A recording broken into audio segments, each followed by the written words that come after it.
حضرة النبي المصطفى محمد صلى الله عليه وسلم وعلى آله وأصحابه وأهل بيته ومن ذريته أجمعين. شهد لهم الفاتحة. أعوذ بالله من الشيطان الرجيم. بسم الله الرحمن الرحيم. الحمد لله رب العالمين الرحمن الرحيم مالك يوم الدين. إياك نعبد وإياك نستعين. اهدنا الصراط المستقيم صراط الذين أنعمت عليهم غير المغضوب عليهم ولا الضالين آمين. ثم إلى جميع أرواح المسلمين والمسلمات والمؤمنين والمؤمنات خصوصا آباءنا وأمهاتنا وأجدادنا وجداتنا ولمشايخنا ولمعلمنا ولذوي حقوق علينا. شهد لهم الفاتحة. أعوذ بالله من الشيطان الرجيم. بسم الله الرحمن الرحيم. الحمد لله رب العالمين الرحمن الرحيم مالك يوم الدين. إياك نعبد وإياك نستعين. اهدنا الصراط المستقيم صراط الذين أنعمت عليهم غير المغضوب عليهم ولا الضالين آمين. وخصوصا إلى مصنف هذا الكتاب شيخ حسين نصير بن طيب. الفاتحة. أعوذ بالله من الشيطان الرجيم. بسم الله الرحمن الرحيم. الحمد لله رب العالمين الرحمن الرحيم مالك يوم الدين. إياك نعبد وإياك نستعين. اهدنا الصراط المستقيم صراط الذين أنعمت عليهم غير المغضوب عليهم ولا الضالين آمين. أعوذ بالله السميع العليم من الشيطان الرجيم. بسم الله الرحمن الرحيم. الحمد لله رب العالمين. اللهم صل صلاة كاملة وسلم سلاما تاما على سيدنا محمد الذي تنحل بالعقد وتنفرج به الكرب وتقضى بالحوائج وتنال به رغائب وحسن الخواتم ويستسقى الغمم بوجه الكريم وعلى آله وصحبه في كل لمحة ونفس بإعداد كل معلوم لك. اللهم افتح علينا حكمتك وانشر علينا من خزائن رحمتك يا أرحم الراحمين. اللهم رب اشرح لنا صدورنا ويسر لنا أمورنا واحلل عقدة من ألسنتنا يفقه أقوالنا برحمتك يا أرحم الراحمين. اللهم زدنا علما نافعا وارزقنا فهما واسعا وصلى الله على سيدنا محمد والحمد لله رب العالمين. ثم الحمد لله رب العالمين وبه نستعين على أمور الدنيا والدين والصلاة والسلام على سيدنا وحبيبنا وشفيعنا ومولانا محمد وعلى آله وأصحابه ومن تبعهم بإحسان إلى يوم الدين. أما بعد.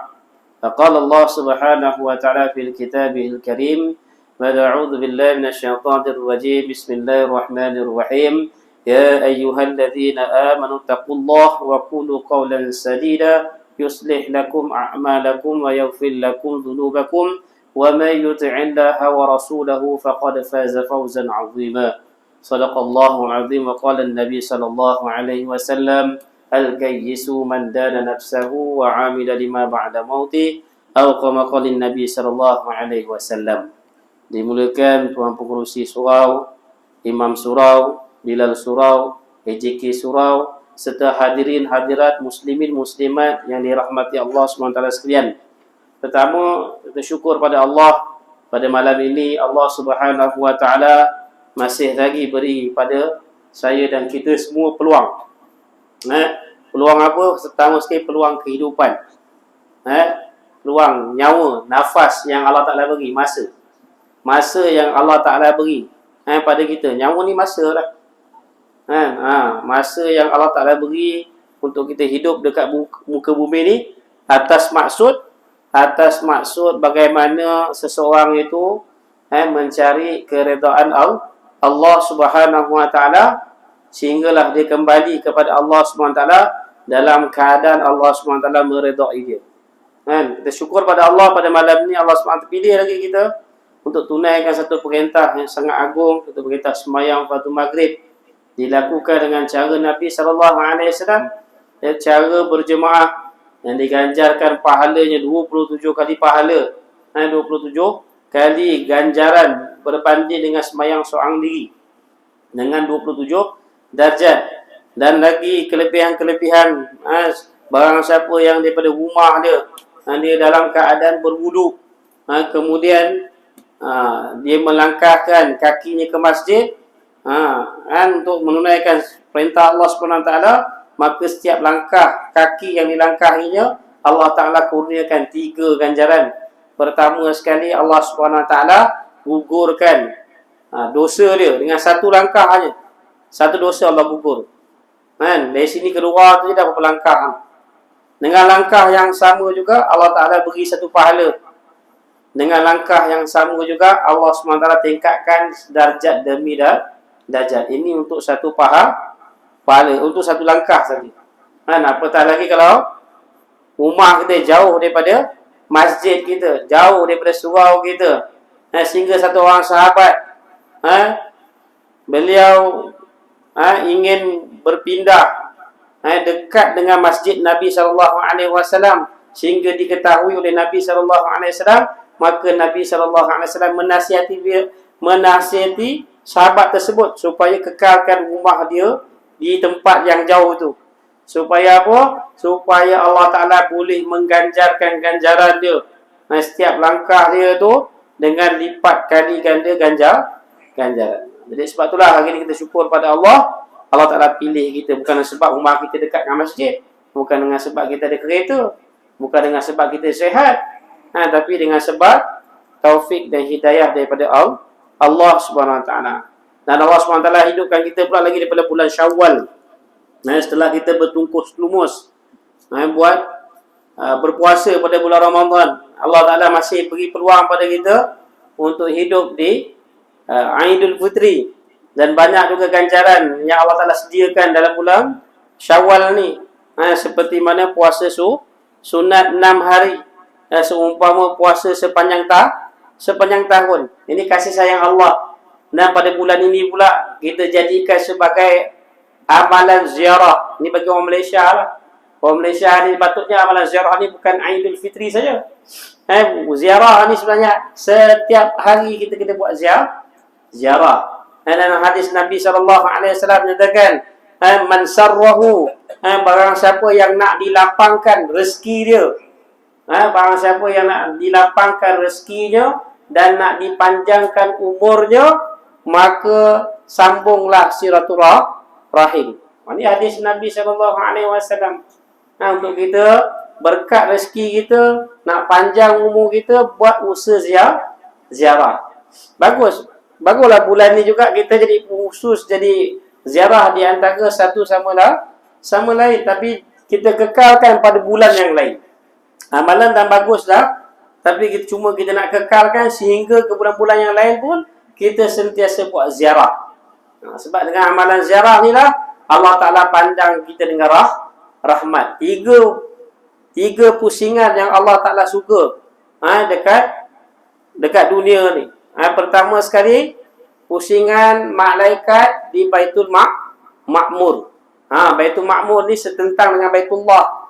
Ni Baitullah bawah, setentang dengan langit di atas tu Baitul Ma'mur. Yang mana malaikat yang mengelilingi ratusan ribu malaikat. Yang mana malaikat yang pertama tawaf, dia takkan jumpa lagi giliran dia bila dia nak tawaf kembali. Punya ramainya malaikat di Baitul Ma'mur.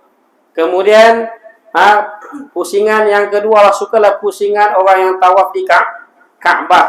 Dan yang ketiga ialah tu orang yang pusing-pusing di kampung, bertemu dan berpisah semata-mata kerana Allah. Inilah hadis Nabi SAW.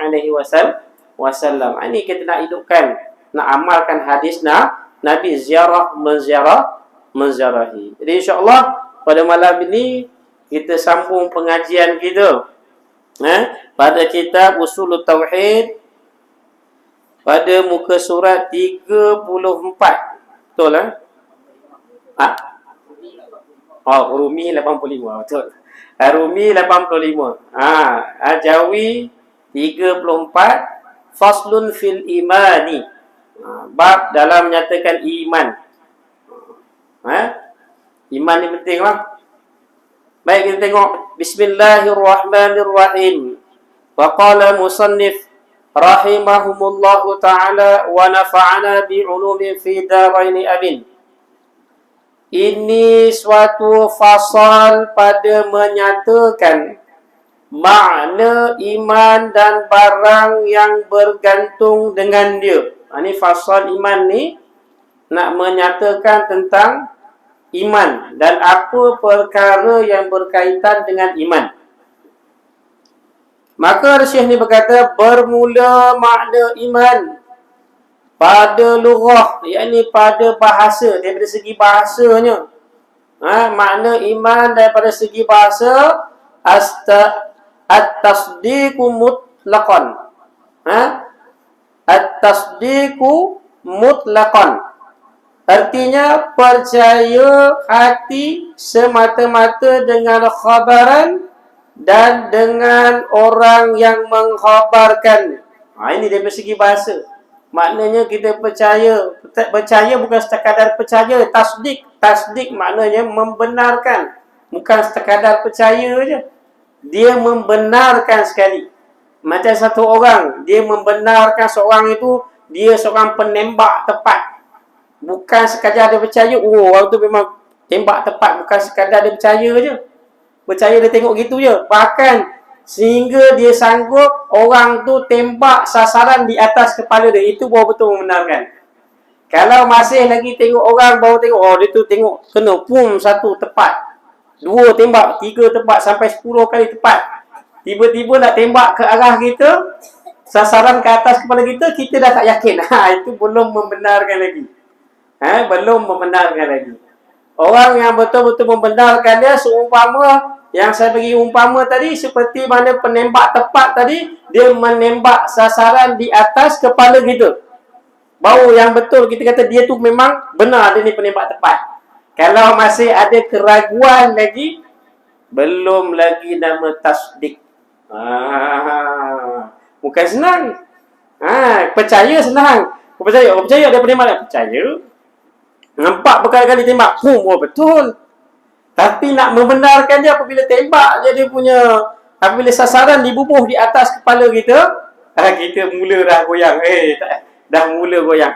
Begitu juga kita nak mengimani Nabi SAW dan juga iman kepada Allah Subhanahu Wa Taala. Bukan sekadar percaya saja, bahkan dengan tasdik, dengan membenarkan apa saja yang disampaikan kepada kita, apa yang diperintahkan dan disampaikan kepada kita, maka kita akan sami'na wa ata'na. Kita boleh dengar dan taat sebab kita dah benarkan tadi. Kan? Dan Nabi SAW mengajarkan kita supaya kita selesaikan masalah-masalah kita dengan amal. Maka kita selesaikan masalah kita dengan amal. Jangan kita tak yakin pula dengan amal kita. Selesaikan masalah kita dengan amal dan yakin pada Allah Subhanahu Wa Taala. Seperti mana yang dicontohi oleh kehidupan para sahabat radhiyallahu anhum ajma'in. Kalau siapa yang mengaji kita ayat tu, sahabat tengok bagaimana sahabat-sahabat menyelesaikan masalah mereka. Kematian berlaku pada anak dia, apa dia buat? Semayang 2 rakaat. Kebun tak dituruni hujan, sembahyang 2 rakaat. Rumah tidak ada apa-apa makanan, sumber rezeki tak ada, sembahyang 2 rakaat, sembahyang. Ajar menyelesaikan masalah dengan amal, bukan dengan mal. Selesai masalah dengan amal, bukan dengan mal. Mal harta benda. Amal, itu dia amal yang Nabi ajar. Dan buat amal dengan yakin, bukan yakin dengan amal. Yakin dengan Allah. Buat amal sehingga Allah Ta'ala redha pada kita, sehingga Allah terima amal kita, yakin Allah yang menyelesaikan masalah kita. Ini yang berlaku kepada sahabat radhiyallahu anhum ajma'in. Sebab itulah zaman yang terbaik adalah zaman kehidupan para sahabat radhiyallahu anhum bersama dengan Nabi SAW. Selesai masalah dengan amal dia. Apa dia seumur dengan amal. Demam hanya sebut nama Nabi je, sihat. Sakit yang sangat teruk kan. Sahabat seorang tu tanya, siapakah yang kau paling cintai? Sebut saja nama Muhammad. Terus dia sembuh penyakit dia. Macam mana kita nak yakin ke ni? Dengan selawat ke atas Nabi sebagai apa? Syifa. Ini kita selawat berkali-kali tak sembuh pun. Kita pun putus asa. Kebiasaan orang, masalah pada orang akhir zaman pada ketika ini, Mereka selesai juga dengan amal, tapi mereka ambil kaedah yang terakhir. Telah habis digunakan asbab, dia dah pergi jumpa ni, jumpa tu, tak sembuh last sekali. Mungkinlah kan Allah Ta'ala nak suruh aku ni buat amal, barulah nak beramal. Itu cara yang salah. Sepatutnya sebelum pergi ke mana-mana, apa sekalipun, perkara pertama yang perlu dibuat adalah selesaikan dengan amal. Barulah pada ketika itu ikhtiar seterusnya dengan asbab yang lain. Sebab asbab yang Allah jadikan untuk orang yang beriman ini, asbab perantaraan dia adalah amal. Bukannya asbab dunia ni. Asbab dunia ni Allah jadikan untuk orang kafir sebenarnya. Kita jangan salah faham. Cuma kita tak salah menggunakan asbab. Sebab apa? Dalam asbab ada perintah Allah. Contohnya seperti perniagaan. Perniagaan, sebab dalam perniagaan itu sendiri Allah Ta'ala letakkan asbab rezeki, sumber rezeki daripada asbab perniagaan. Boleh guna asbab, tapi jangan yakin dengan asbab. Kan? Yang perlu kita yakin adalah keimanan betul kepada Allah Subhanahu Wa Ta'ala. Sebab tu iman tu tasdik. Itu dia. Dan telah mu'afaqah segala ulama yang muhaqqiqun, yang hak, ulama-ulama yang hak daripada Asy'ariyah dan Al-Maturidiyah, dan ulama yang lain daripada mereka itu, daripada fuqaha, yakni ahli fiqh dan muhaddisin, akan bahawasanya makna iman pada syarak, iman pada sisi agama, tasdiqal qalbi billahi ta'ala wa bi rasuli sallallahu alaihi wasallam wa bima jaa bihi min indillahi ta'ala mimma ulima minad dini bid darurati. Artinya yaitu percaya hati dengan wujud Allah Ta'ala dan dengan risalah Rasulullah sallallahu alaihi wasallam, dan dengan hukum yang mendatang oleh Rasul dengannya daripada Allah Subhanahu wa Ta'ala, daripada hukum yang diketahui akan dia daripada agama, dan mudah, yang ini dengan mudah, yang ini tiada berkehendak kepada dalil, iaitu seperti sembahyang 5 waktu dan puasa Ramadan dan memberi zakat dan mengerjakan haji. Ini daripada istilah syarak, iaitu dia kata apa? Percaya hati.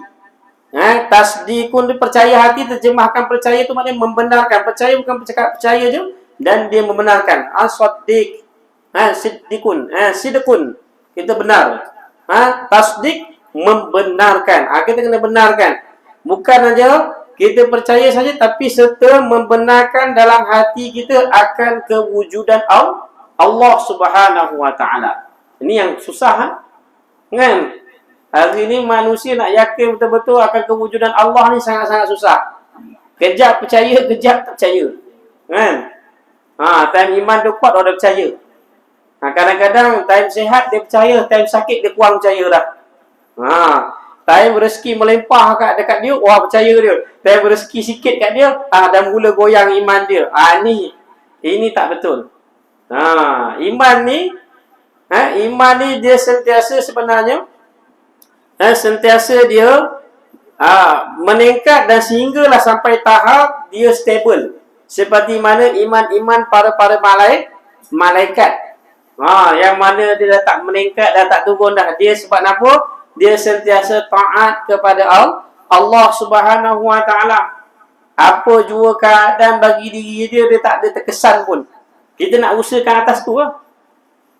Kalau kita dapat seperti mana para malaikat, darjat kita lebih lagi daripada malaikat. Sebab apa? Sebab kita diberi ujian nafsu kita. Kita diberi sifat kehaiwanan berbanding dengan malaikat. Dijadikan sebagai makhluk yang sangat-sangat taat. Dia memang yakin pada Allah, nafsu pun tak ada.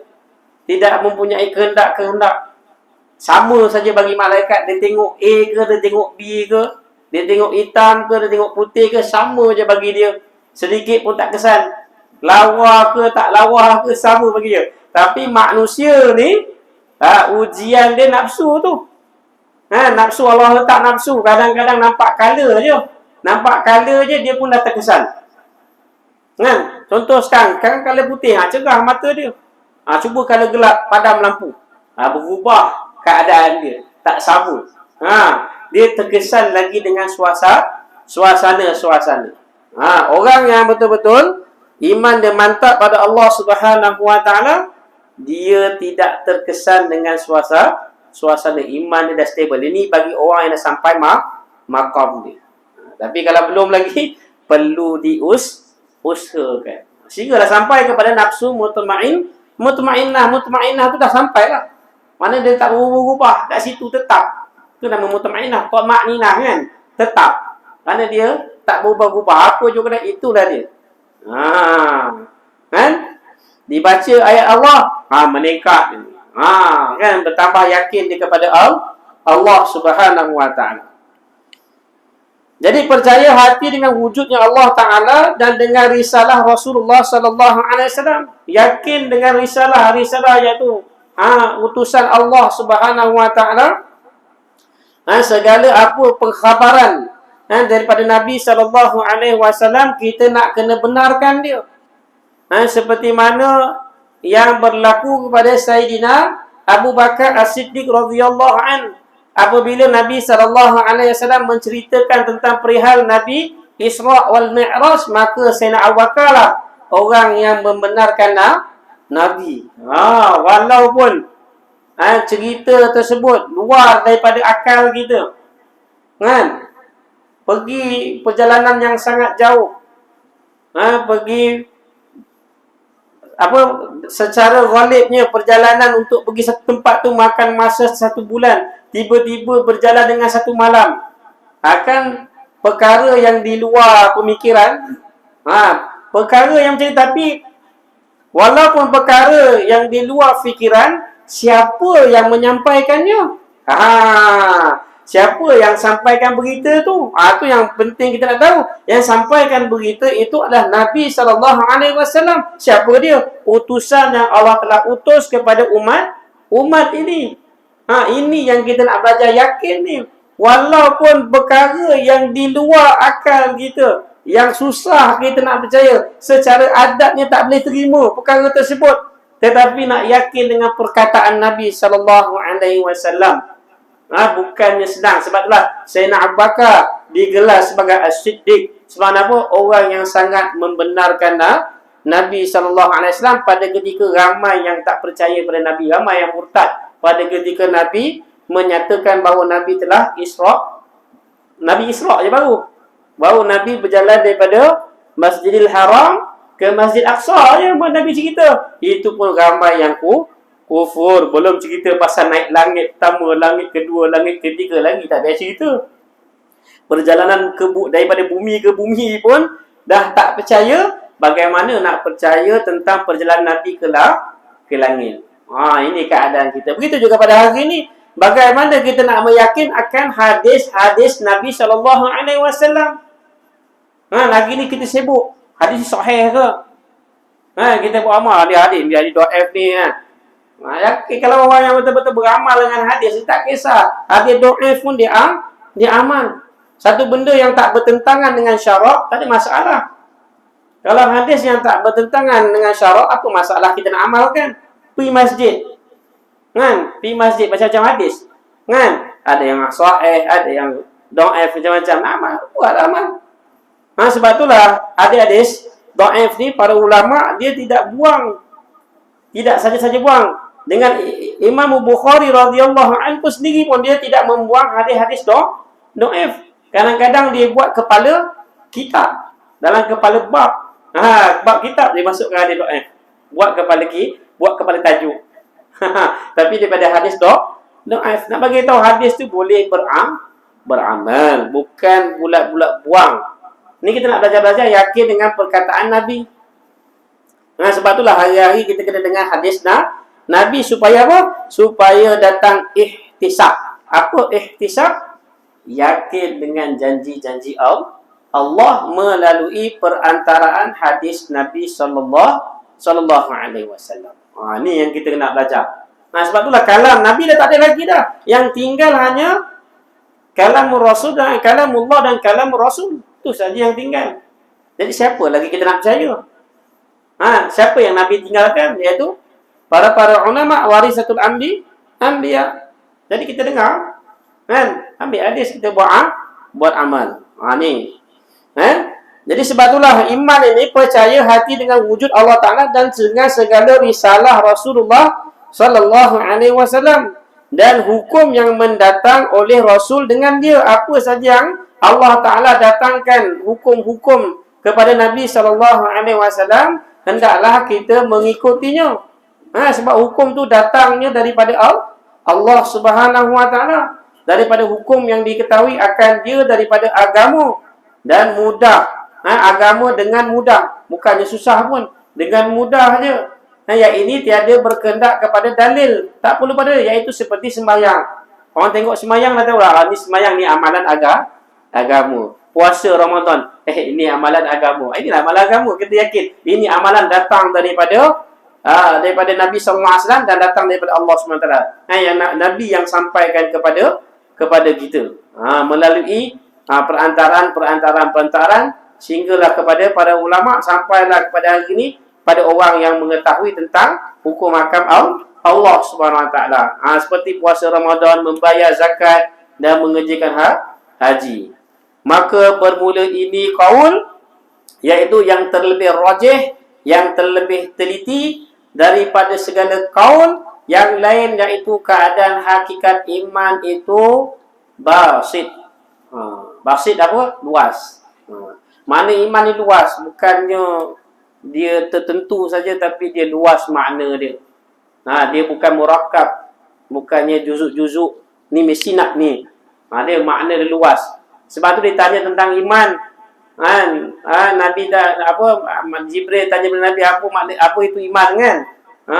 Iman apa? Beriman pada Allah Subhanahu wa taala kan? Dan juga para malaikat ni beriman. Dan ada juga sahabat tanya apa makna iman? Nabi jawab, iman itu ikhlas. Ikhlas tu iman juga, itu cabang iman. Dan haya tu pun juga sebahagian daripada iman. Iman tu luas. Iman tu makna dia luas, bukannya tertentu, bukannya murakab, bukannya juzuk tertentu.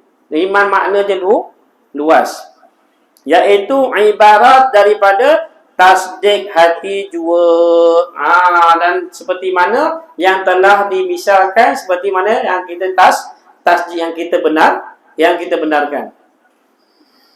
Kemudian bermula ikrar dengan dua kalimah syahadah, iaitu syarat bagi melakukan hukum Islam di dalam dunia jua, daripada mempersakakan dan sah berkahwin dengan dia, dan dituntut akan dia dengan sembahyang dan zakat dan sah sembahyang di belakangnya dan di atasnya, dan ditanam di dalam kuburan orang Islam, kerana tasdik hati itu pekerjaan yang tersembunyi yang berkehendakkan ia kepada alamat yang menunjukkan atasnya, supaya sah bergantung hukum Islam atasnya. Jadi buat amal ni, yang mana dia kata apa?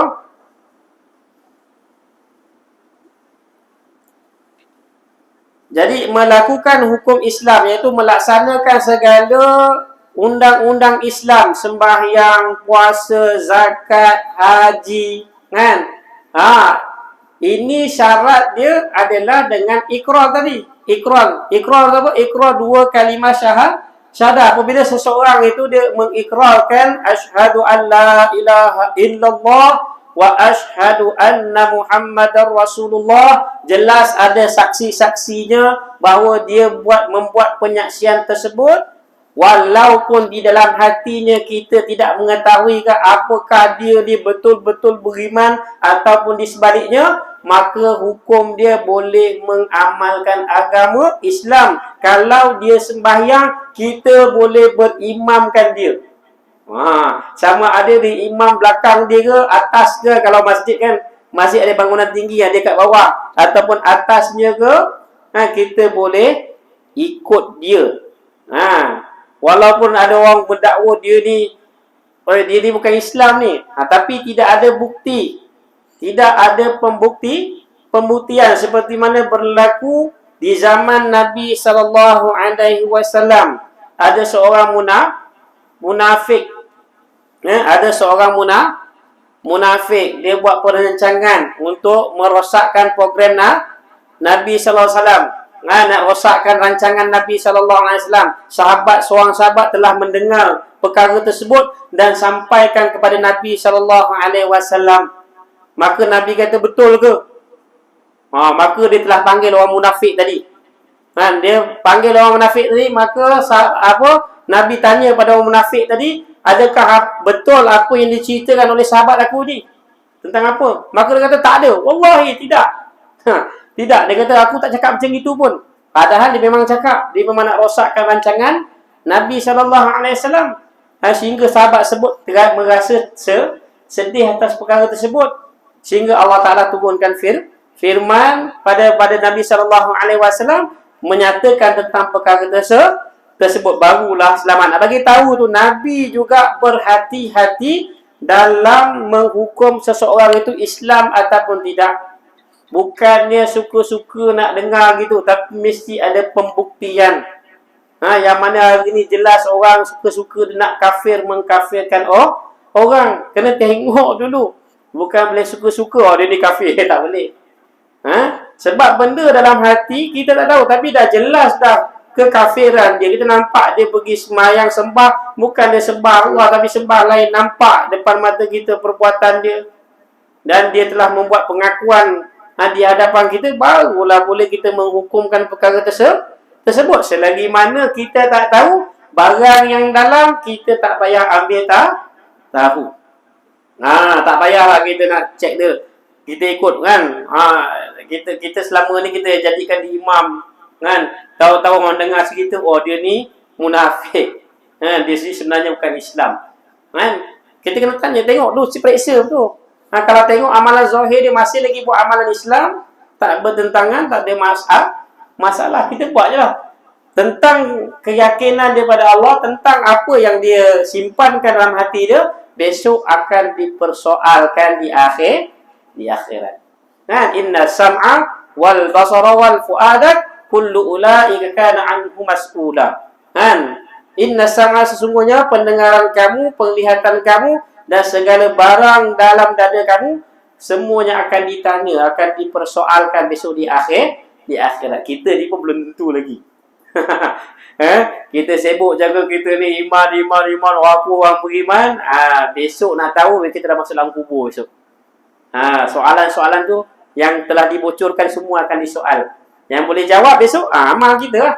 Sejauh mana amal kita dekat dunia, sejauh itulah jawapan-jawapan kita boleh jawab. Tu dia. Maknanya bermula ikrar dengan dua kalimah syarat itu, iaitu syarat bagi melakukan hukum Islam, bukan syarat iman. Dia syarat boleh melakukan amalan dalam Islam. Dia tak syarat iman.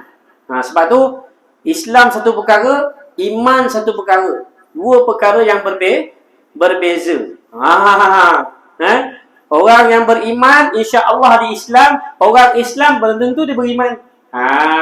Itu dia nak bagi tahu tu.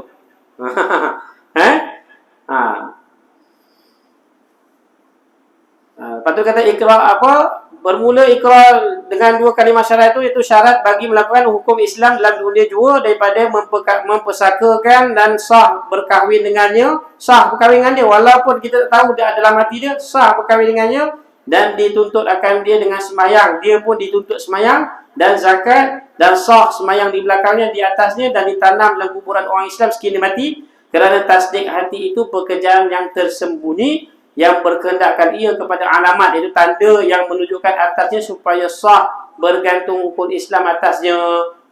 Bermula alamat iaitu ikrar dengan lidah, yakni dan telah berkata satu kaum yang muhakkikun, setengah daripada mereka itu al-Imamul A'zam, iaitu Imam Abu Hanifah. Imam Abu Hanifah ni mazhab, dia panggil mazhab Imam Hanafi. Ini nama Imam Abu Hanifah. Imam Abu Hanifah pun bukan nama dia Abu Hanifah. Nama dia Nu'man bin Thabit. Nama Abu Hanifah ni Nu'man bin Thabit. Sebab Hanif tu juga berkaitan dengan agama dan dia mahir dalam bidang-bidang agama. Dan Imam Abu Hanifah ni dia telah berguru dengan lebih daripada 200 orang para ulama, dan dia sempat berguru juga dengan para sahabat radhiyallahu an, seperti mana Anas bin Malik, dia pernah berguru juga dengan beliau. Banyak lagi. Ni Imam Abu Hanifah. Dan dia pernah dipenjarakan ketika umur dia 70 tahun. Ada pasal khilaf tu. Jadi dia kata apa? Dan setengah daripada mereka itu Imam Al-Mu'azzam Abu Hanifah radhiyallahu anhu dan satu jemaah daripada Asy'ariyah akan bahawasanya ikrar dengan 2 kalimah syahadah iaitu juzuk iman, bukan ia syarat bagi memperlakukan hukum Islam. Bukan ia sebagai syarat bagi memperlakukan hukum Islam juga, dan bukan ia syarat bagi sah iman pula, seperti barang yang berkata akan dia oleh setengah daripada mereka itu. Jadi iman ni bukanlah syarat. Kalimah syahadat tu bukanlah satu daripada juzuk iman. Sebab tu dalam rukun iman tak dimasukkan kalimah syahadah, tak ada. Rukun iman yang pertama kita letak, yang pertama sekali yakin beriman kepada Allah, diletak beriman kepada Allah, dia tak sebut syahadah. Tapi rukun iman diletakkan beriman kepada Allah. Yang kedua beriman kepada malaikat. Yang ketiga beriman kepada kitab-kitab. Seterusnya sampailah beriman kepada qada dan qadar. Dia tak sebut syarat imam mesti mengucap 2 kalimah syahadah, tak ada. Itu bukan rukun imam. Sebab tu dia kata kalimah syahadah ni bukan juzuk daripada rukun iman. Bukan ia syarat bagi memperlakukan akan hukum Islam juga, dan bukan ia syarat bagi sah iman pula. Syahadah tu bukan syarat sah untuk dia sah iman dia. Ada orang syahadah tapi dalam hati dia tak ada iman, sama juga. Ditolak juga dia punya iman dia. Walaupun dia mengucap, tapi dalam hati dia tak ada tasdik tadi, tidak ada keyakinan betul pada Allah dan Rasul dan segala perkara yang berkaitan dengannya, maka imannya ditolak. Seperti mana yang barang yang berkata akan dia oleh setengah daripada mereka itu, artinya bahawa sungguhnya hakikat iman itu murakkab, iaitu juzuk. Artinya bersusun, iaitu berjuzuk antara ikrar dengan lidah dan tasdik dengan hati. Dan telah berkata segala khawarij, ni puak khawarij dan alaf dan puak Abdul Jabbar ataupun dipanggil Jabariyah daripada Mu'tazilah, bermula hakikat iman itu segala jenis taat sama ada ia fardu atau sunat. Ini bagi puak Mu'tazilah. Dia mengatakan iman ni apa? Iman ni jenis taat. Segala perkara yang berbentuk taat sama ada perkara yang fardu atau sunat, itu iman, dia kata. Tak sempurna lah. Dan telah berkata Al-Jubai dan anaknya dan kebanyakan Mu'tazilah yang berada di negeri Basrah pula, bermula hakikat iman iaitu segala jenis taat yang fardu juga, tiada yang sunat. Ini puak Mu'tazilah yang berada di negeri Basrah, yang mana yang dilakukan oleh Imam Al-Jubai dan anaknya. Dia telah meneliti bahawa puak-puak Mu'tazilah di negeri Basrah ni, dia punya i'tiqad dia tu iaitu apa, iman ni iaitu taat yang fardu juga, bukan sunat. Sunat tu tak ada perkara yang berkaitan dengan ketuhanan, maknanya tak ada berkait dengan Allah. Tu dia perkara yang fardu je. Yang sunat ni bukan. Macam-macam tu puak ni pahaman-pahaman puak Mu'tazilah yang perlu kita jauhkan. Dan telah berkata oleh orang yang baki yang itu orang yang mengikut juga pahaman daripada pahaman tersebut, daripada Mu'tazilah, bermula iman iaitu tasdik hati dan ikrar dengan lidah dan beramal dengan segala anggota, dan menambah oleh satu kaum daripada mereka itu akan menjauh daripada dosa besar, dan berkata setengah mereka itu pula menjauh daripada dosa besar dan dosa kecil. Atas yang khabar ini, rukun iman ini bersusun daripada 5 perkara, iaitu tasdik dengan hati. Kalau ikut rukun iman Al-Quat Mu'tazilah, dia 5 perkara letak tu, iaitu pertama tasdik dengan hati, kemudian ikrar dengan lidah, beramal dengan anggota, dan menjauh daripada dosa besar dan menjauh daripada dosa kecil. Tu 5 dia. Ini puak-puak Mu'tazilah punya rukun iman. Dan telah berkata Quraisyiyah, bermula makna iman iaitu ikrar dengan lidah 2 akan 2 kalimah syahadah, bukan ia tasdik hati. Ni pula buat juga, dia pecahan daripada buat Mu'tazilah juga. Dan hasil daripada segala ikhtilaf yang tersebut ini, yang tersebut itu, dia 8 qaul, iaitu 8 pendapat pada makna iman dan hakikatnya.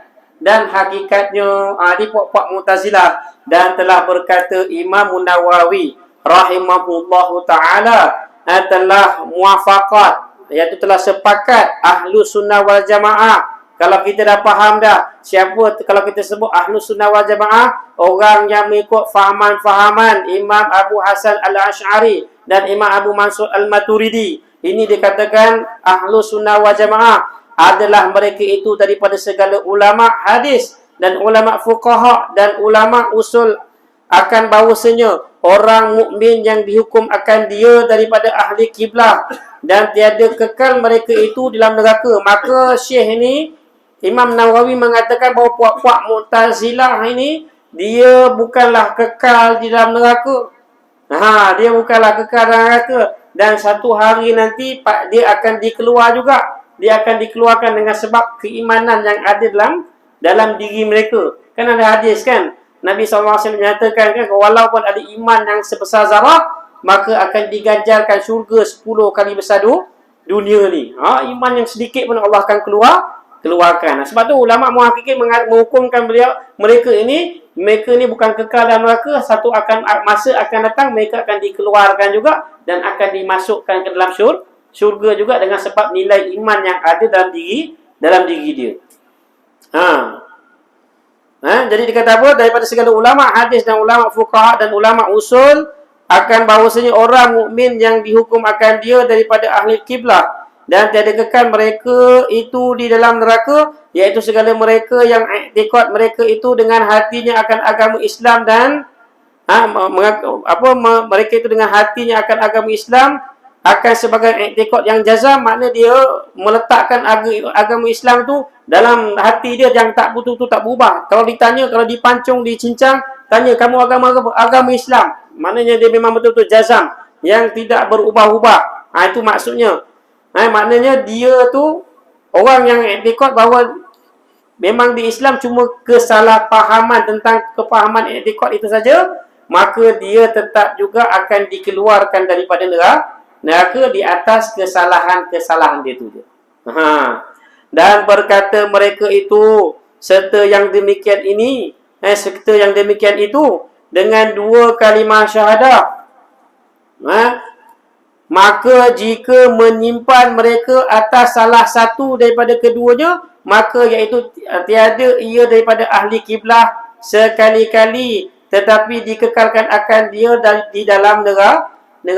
Maka dia pakai sebelah je, dia pakai Allah je, tapi dia tak mengaku syahadah yang kedua, disimpan, dia tak nak mengakui Nabi SAW itu sebagai Nabi dia, maka dia tak termasuk sebagai ahli kiblah, bahkan dia akan dimasukkan dalam neraka dan kekal selama-lamanya.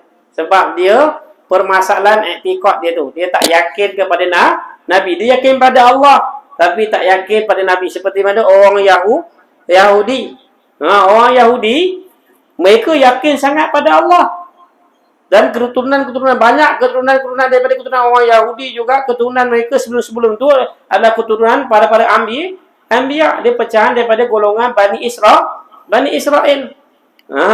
Kan?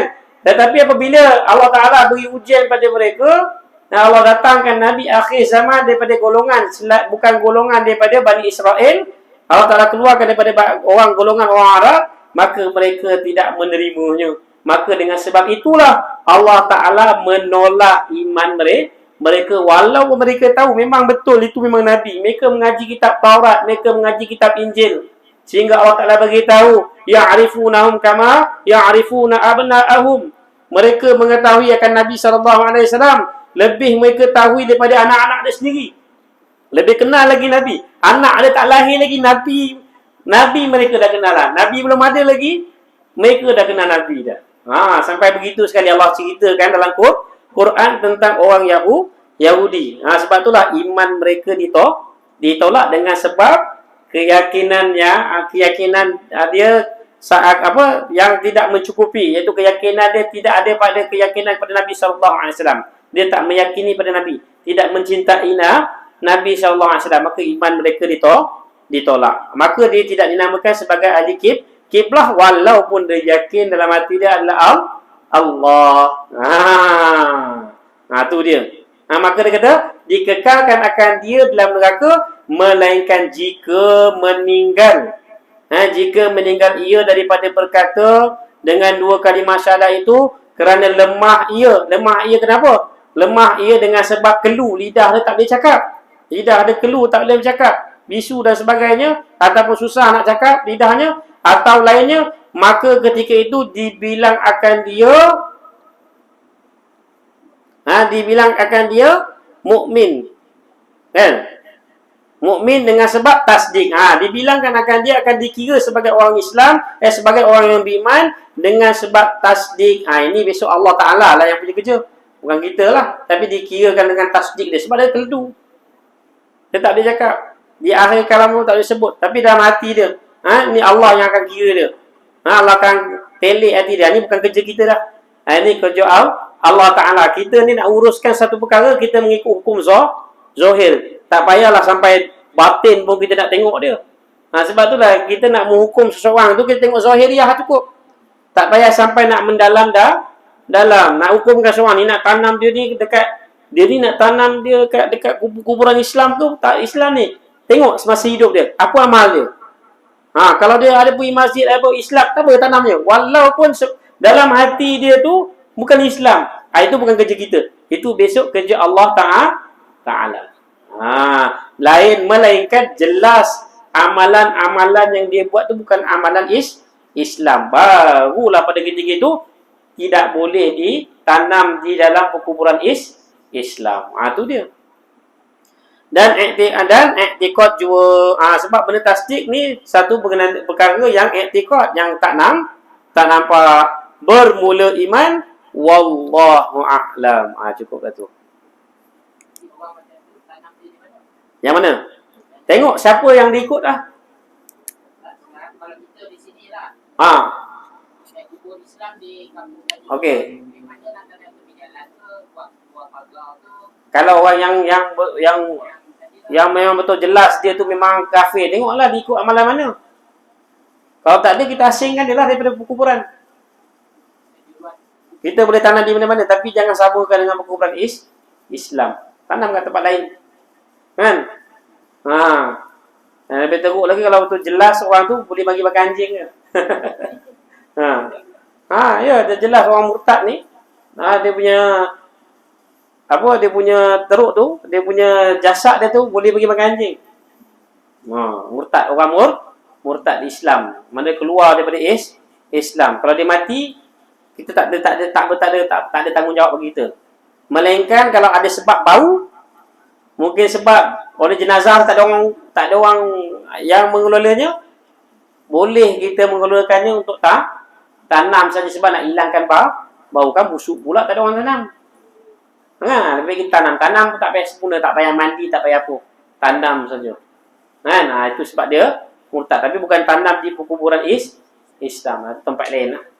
Cari tempat lain kat belakang tong sampah ke apa.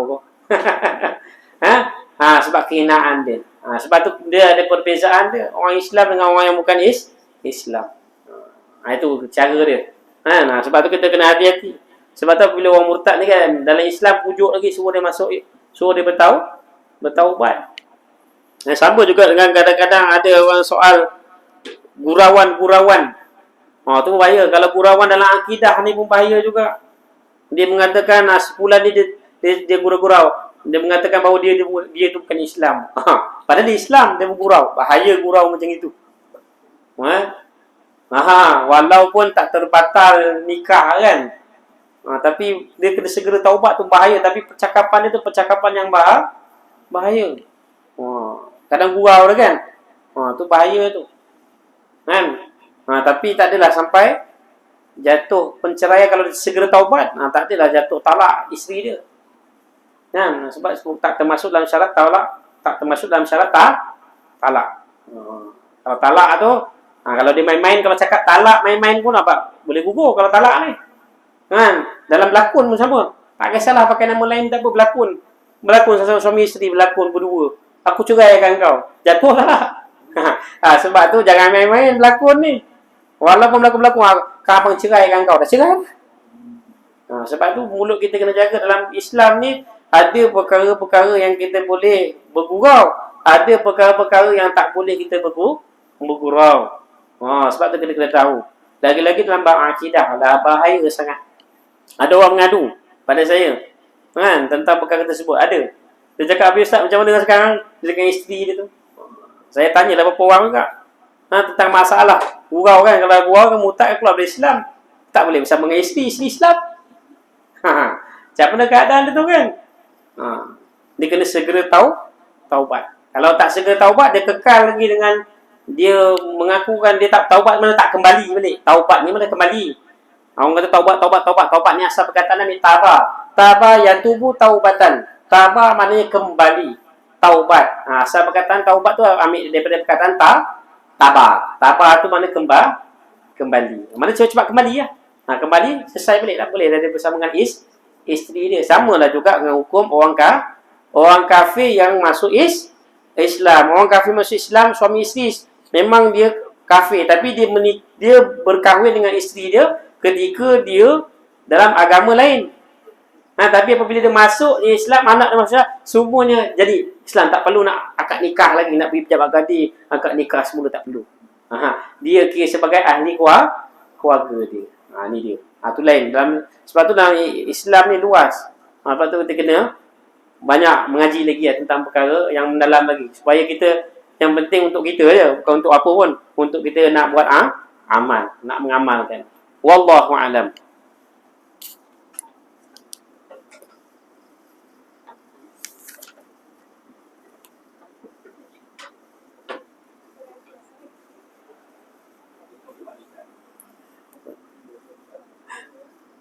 Mata dia pino. Berpino.